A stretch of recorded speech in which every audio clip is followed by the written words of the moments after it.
ایک بندہ جب گناہ کرتا ہے نکتت فی قلبہ نکتۃ سودا، اس کے دل کے اوپر ایک سیاہ نقطہ لگ جاتا ہے. اگر اس نقطے کو وہ نقطہ اس کے دل پہ لگ گیا، اب اگر وہ توبہ کر لیتا ہے، آپ صلی اللہ علیہ وسلم نے فرمایا کہ اللہ تعالیٰ اس نقطے کو صاف کر دیتے ہیں، اس کا دل پھر صحیح ہو جاتا ہے. لیکن اگر وہ توبہ نہیں کرتا بلکہ مزید گناہ کرتا ہے تو آہستہ آہستہ کیا ہوتا ہے کہ وہ سیاہی پھیلتی رہتی ہے یہاں تک کہ وہ پورا دل سیاہ ہو جاتا ہے.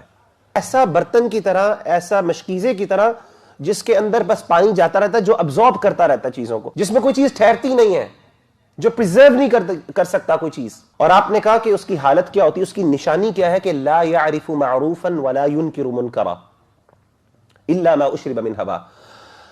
اس کو اچھائی نہیں لگتی اور برائی نہیں لگتی. یہ بہت بڑی بات ہے، ذرا اس پہ غور کریں.